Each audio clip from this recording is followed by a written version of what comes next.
여러분 반갑습니다. 저는 대한요로생식기 감염학회 회장을 맡고 있는 카톨릭의대 비뇨학과 이승주입니다. 오늘 질병관리청 에이즈관리과 주관하에 매독의 병기별 세부 진단 방법을 함께 공부하는 시간을 갖게 되어 매우 기쁘게 생각합니다. 잘 아시다시피 2024년 1월 1일부로 매독이 전수감시 대상 감염병으로 바뀌게 되었기 때문에 오늘 이 자리가 마련되었는데요. 앞으로는 후기 잠복 매독을 제외하고 매독 환자를 진료한 모든 의료인들은 24시간 이내로 매독 발생을 신고해야 합니다. 그래서 우리는 매독의 병기를 구별해서 정확한 진단을 해야 할 필요가 생기게 되었습니다.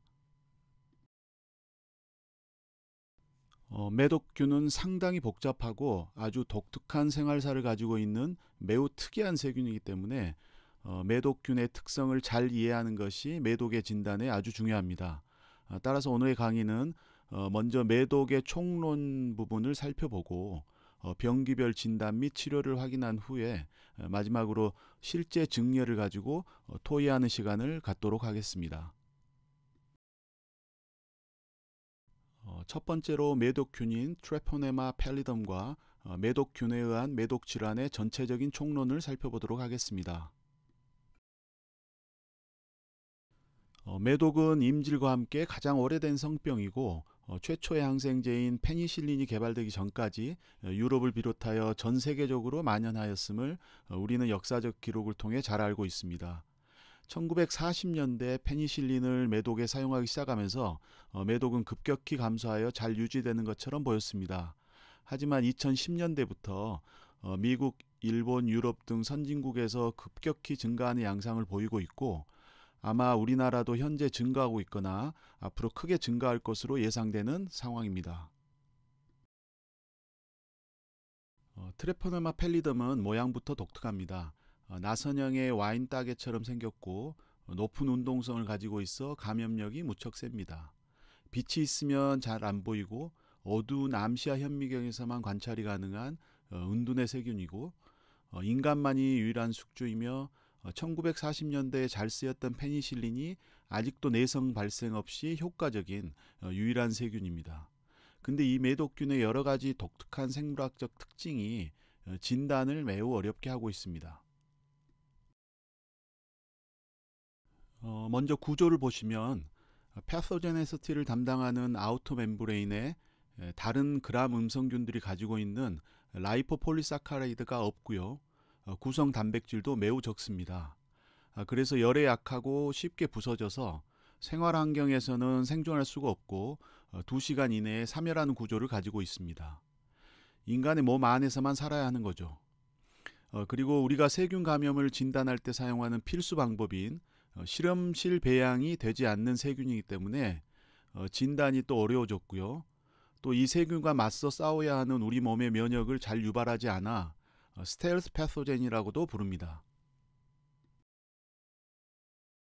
또한 이 친구들은 최소한의 대사 활동만 하면서 살아갑니다. 예를 들면 세균의 수가 2배가 되는데 필요한 시간인 세대 시간이 이콜라이는 단 20분인데 비해 매독균은 30시간 이상으로 90배나 더 깁니다. 즉 매독의 시계는 엄청 느리게 흐르고 있는 것이고요. 그래서 면역 반응도 잘 안 일으키고 시간도 느리게 흐르고 있기 때문에 치료받지 않은 매독은 인체 내에서 수십 년 동안 생존이 가능한 것입니다. 제가 지금까지 매독균의 독특한 특성을 말씀드린 이유는 바로 이 매독의 생활사를 이해하기 위해서인데요. 이러한 복잡한 생활사를 가지고 있는 감염병은 매독이 유일할 겁니다. 매독은 인체 내에서만 생존하기 때문에 성접촉에 의해서 주로 전염이 됩니다. 인텍트한 스킨은 뚫기 어렵기 때문에 성행위 시 발생하거나 원래 가지고 있던 피부의 미세한 상처나 점막을 통해서 감염이 되고 감염 부위로부터 증식을 시작하여 림프와 혈류를 통해 온몸에 디세미네이션 되는 것이 매독 감염의 기본 사항입니다. 매독에 감염된 지 약 3주 정도 지나면 감염 부위에서의 증식을 나타내는 쉔커, 우리말로 하감이 나타나고 이 쉔커는 수주 내로 저절로 없어지게 되고 감염 후 약 6주에서 6개월 사이에 전신 파종으로 인한 전신 피부 발진 및 임파선염이 나타납니다. 이 이기 매독 증상도 치료받지 않아도 저절로 없어지게 되고 이때부터는 증상이 전혀 없는 잠복 매독의 시기에 들어가게 됩니다.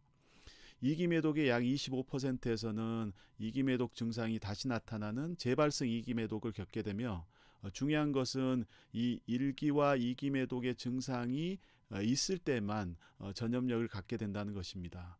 그래서 1기와 2기 매독 그리고 2기 매독의 증상이 재발할 수 있는 감염 후 약 1, 2년 이내를 우리는 조기 매독 얼리 시필리스라고 부르며 이때는 성 파트너를 감염시킬 수 있습니다. 무증상 잠복 매독은 수십 년 지속될 수 있으며 치료받지 않아도 3분의 2는 자연 치유되며 3분의 1은 3기 매독으로 진행해서 건마, 심혈관, 신경 매독이 나타날 수 있습니다. 1기 매독에서 관찰할 수 있는 쉔커의 사진들입니다. 무통성 궤양 형태로 나타나고 가장 흔한 부위는 음경인데 음경 항문 주위의 피부나 오럴 섹스로 인한 구강 점막에서도 나타날 수 있습니다. 대부분 한 개이지만 두 개 이상 되는 경우도 약 30% 정도 되고 이 쉔커에는 매독균이 존재하기 때문에 이 쉔커의 접촉을 통해서 매독균이 전파되는 것입니다. 암시아 현미경이나 PCR 같은 매독균의 존재를 직접 확인하는 검사는 이 쉔커를 수합해야 됩니다. 이 쉔커는 통증이 없고 치료받지 않아도 자연 소실되기 때문에 환자들이 쉔커를 전혀 모르고 지나가는 경우도 많습니다. 이기 매독의 가장 특징적인 증상은 피부 발진입니다. 주로 몸통과 프록시말 익스트리미티에서 반점과 구진 형태로 시작해서 전신으로 파종되는데요. 손바닥, 발바닥에 동시에 나타날 수 있는 것이 특징이고 두피의 발진이나 탈모가 나타날 수도 있습니다. 한마디로 머리끝에서 발끝까지 나타나면 이기 매독의 발진일 가능성이 많은 것입니다. 이기 매독 병변의 표피와 얕은 진피 내에는 다량의 매독균이 있기 때문에 성 파트너의 작은 찰과상을 통해 감염이 쉽게 전파되고 이기 매독이 가장 넓은 병변을 가지고 있기 때문에 전파력도 가장 높은 시기입니다. 보통 이기 매독의 전염률을 약 30 내지 60% 정도로 이야기합니다. 이기 매독의 가장 전염력이 높은 상태는 바로 콘딜로마 라타인데요. 10% 정도에서 나타나고 이 사마귀 내에는 매독균이 가득 차 있다고 보시면 됩니다.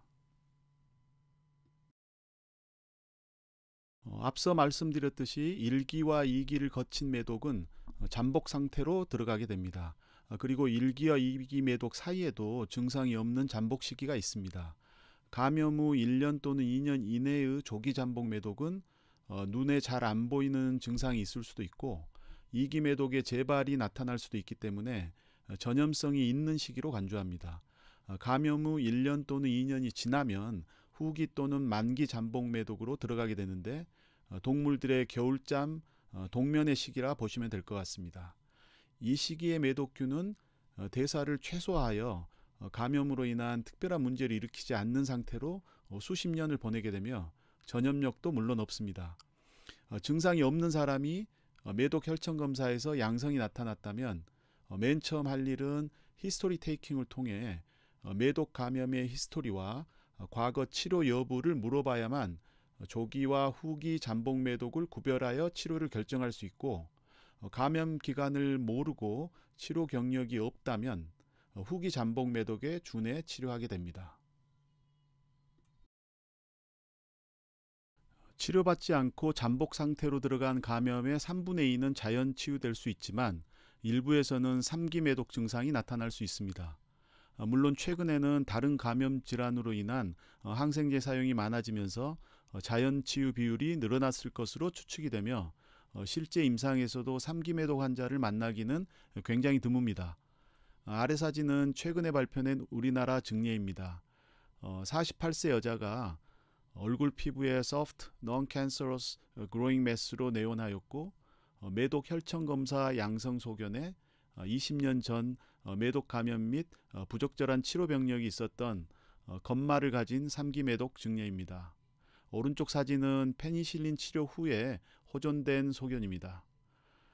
신경매독은 특히 HIV 에이즈 환자에서는 조기에 나타날 수 있기 때문에 주의해야 합니다. 선천매독도 아주 드문 경우이지만 최근 외국에서는 증례가 늘어나고 있다고 합니다. 선천매독은 산모의 매독균이 태반을 통해 태아로 넘어간 경우이고 1기 또는 2기 산모의 매독을 치료하지 않으면 선천성 매독 발생이 거의 100%에 이르며 사산 또는 신생아 사망률이 40%에 이른다고 합니다. 치료받지 않은 산모의 조기 잠복 매독은 태아 감염 위험이 약 40%, 사망률이 약 20% 정도로 보고되고 있고 산모의 후기 잠복 매독은 태아 감염 위험이 약 10% 정도입니다.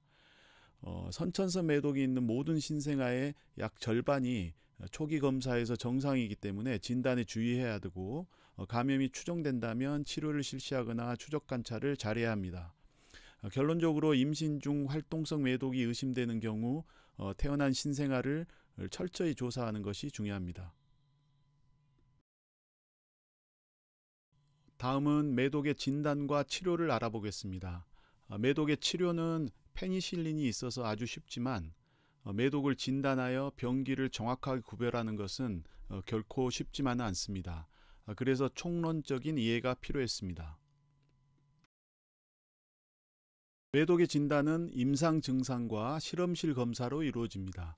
실험실 검사는 다음 등이 있을 수 있는데 매독균은 실험실에서 배양되지 않기 때문에 배양 검사는 불가합니다. 쉔커 등의 병변을 수합하여 진료 현장에서 바로 암시아 현미경으로 매독균을 관찰한다면 진단이 가능하지만 암시아 현미경을 갖춘 의료기관은 드물 것으로 보입니다. 결국 병변에서 얻은 검체를 PCR 검사를 하여 매독 유전자를 확인하는 방법이 현실적으로 유용하다고 할 수 있습니다. 1기 매독의 쉔커가 PCR에 가장 좋은 검체이며 민감도가 100%에 가깝습니다. 2기 매독의 병변은 피부에 덮여 있기 때문에 수압의 민감도가 50% 정도로 떨어집니다. 혈액이나 소변도 PCR 검체로는 부적합합니다. 이러한 PCR 검사의 한계 때문에 매독 검사의 필수 검사는 혈청 검사입니다. 혈청 검사에는 매독균에 대한 직접적인 항체를 검사하는 트레포네마 검사와 매독균에 의해 손상된 조직에서 발생하는 리포이달 항원에 대한 항체를 검출하는 비트레포네마 검사로 분류하며 반드시 이 두 검사를 연속적으로나 동시에 시행해야 합니다. 트레포네마 검사 종류로는 EIA, TPPA, TPHA, TPLA, FTA, ABS 등이 있으며 IgM과 IgG를 측정할 수 있습니다. 트레포네마 검사는 감염 여부만을 확인하기 때문에 역가는 의미가 없습니다.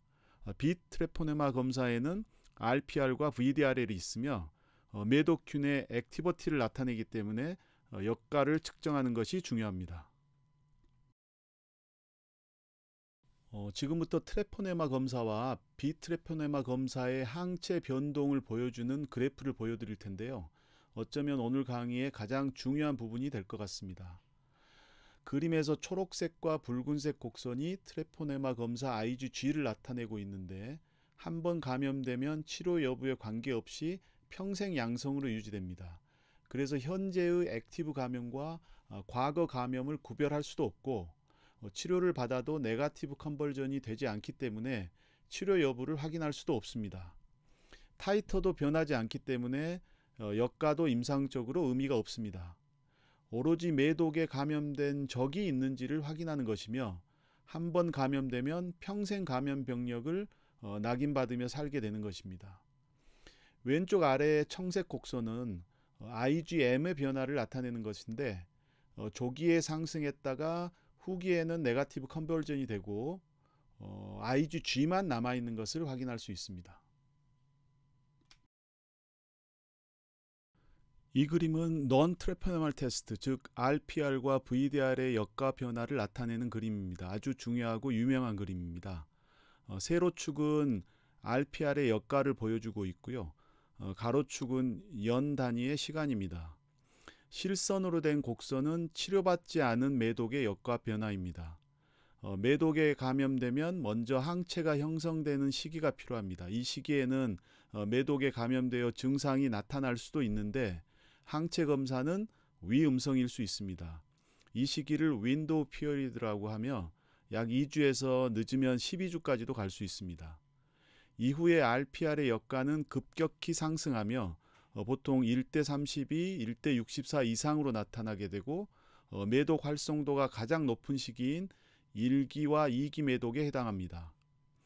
1년 내지 2년이 경과하면 후기 잠복 매독으로 들어가게 되고 매독균의 액티버티가 급격히 떨어지기 때문에 RPR의 역가도 떨어져서 로 타이터로 유지되게 됩니다. 위로 솟은 굵은 화살표는 페니실린 치료를 의미합니다. 조기에 치료받으면 RPR은 음성으로 전환되어 역가가 측정되지 않습니다. 하지만 후기 잠복 매독에서 치료를 하게 되면 조직의 손상이 회복되지 않아서 RPR의 역가가 음성으로 전환되지 않고 지속적으로 로 타이터로 유지되는 시로 패스트 스테이트에 빠질 수 있습니다. 이것은 치료 실패라기보다는 비트레포네마 항체가 조직의 번아웃으로 지속 검출되는 것으로 이해해야 하며 추가적인 치료는 필요하지 않습니다. 매독의 혈청 검사는 트레포네말 테스트와 넌 트레포네말 테스트를 연속 또는 동시에 해야 합니다. 결과는 다음과 같은 4가지 조합이 나올 수 있으며 매독의 독특한 생활사 때문에 검사 결과에 대한 해석이 필요합니다. 먼저 둘 다 음성인 경우 물론 매독에 감염되지 않았다고 할 수 있지만 1기 매독에 증상이 있거나 최근에 위험한 성접촉 이력이 있다면 2, 3주 후에 검사를 다시 해서 윈도우 피어리드에 의한 위음성을 배제해야 하겠습니다. 둘 다 양성인 경우는 매독을 확진할 수 있는데 RPR의 역가를 봐야 합니다. 1대 8 이상이면서 증상이 있다면 1기, 2기 매독일 것이고 증상이 없더라도 1년 이내에 최근 감염력이 있다면 조기 잠복 매독으로 진단할 수 있습니다. 1대 8보다 낮은 로우 타이터일 때는 과거에 매독으로 치료받은 병력을 반드시 물어봐서 시로 패스트 스테이트인지 아니면 후기 잠복 매독으로 진단할 것인지를 결정해야 합니다. 트레포네말 테스트가 양성인데 RPR이 음성인 경우에는 치료받은 이력을 문진하여 RPR이 치료를 받아서 네거티브 컨버전이 되었는지를 확인해야 하고 확실하지 않다면 역시 3, 4주 후에 재검하여 윈도우 피어리드를 배제해야 하겠습니다. RPR만 양성인 경우는 주로 다른 면역 질환에 의한 생물학적 위양성인 경우가 많습니다.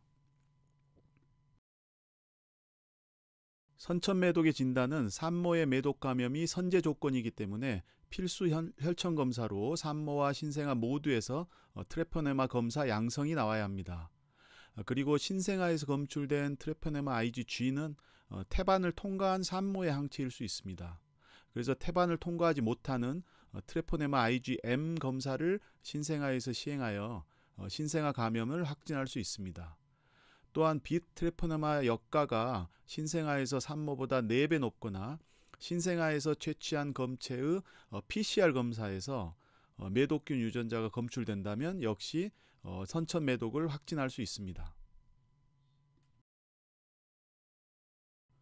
하지만 이러한 확진 조건이 만족하지 않더라도 산모가 적절한 매독 치료를 받지 않았거나 신생아에서 임상적으로 매독이 의심된다면 추정 진단을 할 수 있고 이 경우에도 신고가 필요하며 치료도 필요합니다.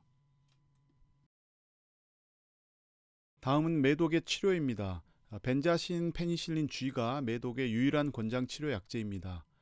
1기, 2기 조기 잠복 매독의 경우에는 매독균의 액티버티가 높기 때문에 항생제도 잘 받아들입니다. 그래서 240만 유닛을 양쪽 엉덩이에 120만 유닛씩 단 한 번만 근육 주사하더라도 박멸할 수 있습니다. 후기 잠복 매독의 경우에는 일주일 간격으로 3회 주사가 필요합니다. 페니실린은 아나필락틱 샥의 위험이 있기 때문에 주의해야 하고 과민 반응이 의심되는 경우에는 탈감작이 필요할 수도 있습니다. 페니실린 G가 아닌 다른 대체 항생제로 치료한 경우에는 치료에 실패할 수 있음을 알아야 합니다. 치료 후 매독의 추적 관찰은 1, 3, 6, 12개월째에 RPR 타이터를 측정하여 팔로우합니다. 후기 잠복 매도의 경우에는 타이터 감소가 약하기 때문에 24개월까지 추적할 것을 권장합니다. 치료 성공 판정은 6개월째 RPR 타이터와 치료 전 RPR 타이터를 비교하여 4배 이상 감소하면 치료 성공으로 판정할 수 있습니다. 예를 들면 치료 전 타이터가 1대 64였는데 6개월째 1대 16 이하이면 치료의 성공으로 간주할 수 있습니다. 앞서 말씀드린 대로 후기에 치료를 하게 되면 치료 전 타이터도 원래 낮기 때문에 4배를 관측하지 못할 수도 있습니다. 하지만 페니실린 G 3회 투여가 적절하게 이루어졌다면 타이터 상승도 없고 재감염의 병력이 없는 한 완치 판정이 가능합니다. 마지막으로 제가 매독 진단의 이해를 돕기 위해 3가지 증례를 준비해 봤는데요. 이 증례들은 모두 의사 커뮤니티 게시판에 질문으로 올라온 실제 증례들을 발췌한 것입니다. 아마도 흔하게 접하게 되는 혼동되는 증례들일 거라 생각됩니다. 첫 번째 증례입니다. 24세 여자의 매독 혈청 검사 결과입니다. RPR은 음성이고 TPLA는 양성입니다. 두 가지 혈청 검사 중 하나는 음성이고 하나는 양성인 혼란스러운 증례입니다. 자, 다음으로 매독 진단에서 가장 중요한 것은 증상 확인과 히스토리 테이킹입니다. 이 환자는 증상은 없습니다. 히스토리를 보니 이 환자의 직업상 약 2달 전에도 HIV 매독 검사를 시행했었고 이상은 없었다고 합니다. 근데 딱 2주 전에 원나잇으로 만난 남자와 관계를 하게 되었는데 그 남자는 온몸에 붉은 반점이 있었습니다. 그 남자가 콘돔을 싫어해서 어쩔 수 없이 노 콘돔으로 관계를 했는데 너무 찜찜해서 다시 검사를 하게 되었다고 합니다. 검사 결과와 히스토리를 보고 어떤 상황인지 짐작이 가시나요? 2주 전 관계이니까 아주 최근의 관계이고 온몸에 붉은 반점이 있는 파트너와 관계를 했으니 전염력이 가장 높은 2기 매독 환자와 관계를 맺은 것입니다. 그리고 트레포네마 검사인 TPLA 양성이니까 이 여자분은 매독에 걸린 것입니다. 하지만 윈도우 피어리드에 있기 때문에 RPR의 항체가 아직 형성이 되지 않아 위음성으로 나온 그런 케이스입니다. 이 경우 치료에는 2가지 옵션이 있을 수 있겠는데요.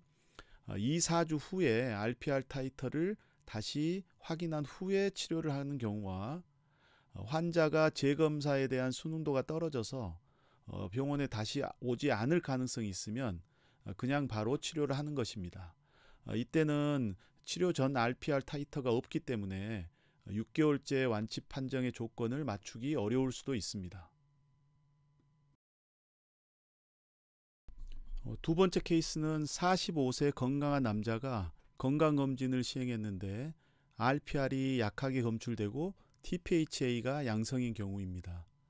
이 경우도 역시 증상 확인과 히스토리 테이킹이 중요합니다.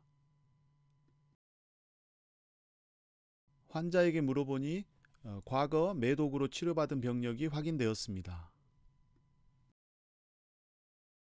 어쩌면 가장 흔하게 접하게 되는 경우일 수도 있겠는데요. 매독에 한 번이라도 걸리면 TPHA 같은 트레포네말 테스트는 평생 양성으로 남습니다. RPR은 조기 매독 때 치료를 받았다면 음성으로 전환될 수 있지만 후기에 치료를 받게 되면 이처럼 로우 타이터로 역시 평생 지속될 수 있습니다. 이를 Zero Fast State라고 하고 추가적인 치료나 추적 관찰은 필요 없습니다. 물론 신고도 하지 않습니다. 마지막 케이스는 80세 여자 환자로 뇌졸중으로 요양병원에 입원하게 된 환자입니다. 루틴 검사로 매독 검사를 시행했는데 RPR 1대2로 로타이터, TPHA 양성, FTA, ABS, IgG 양성인 경우입니다. 고령의 뇌졸중 환자에게 STD 과거력을 물어보기는 힘들 것이고 매독 관련 증상은 없는 요양병원 입원 환자입니다.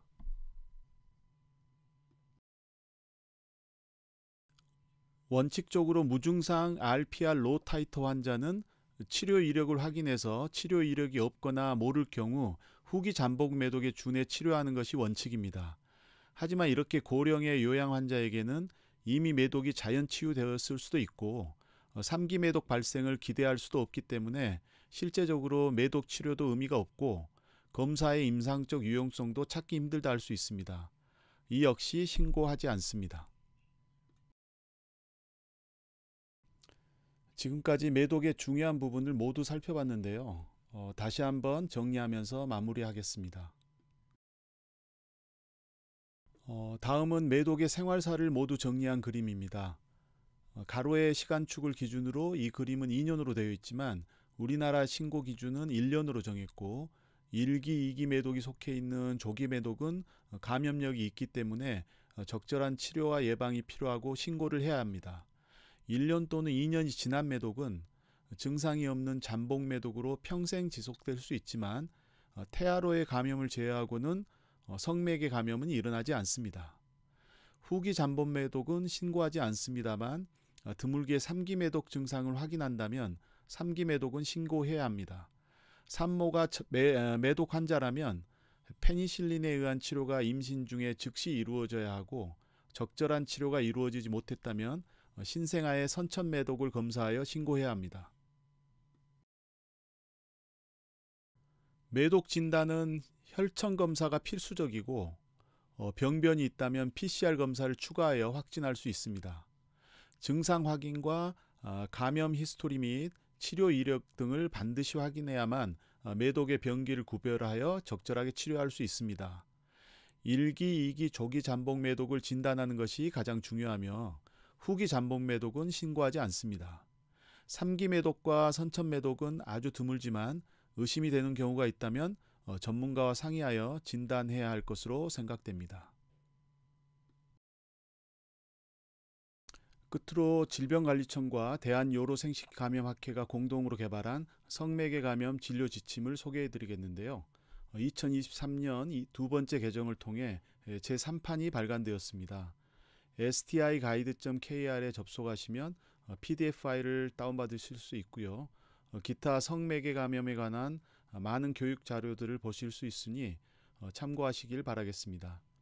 긴 시간 경청해 주셔서 감사합니다.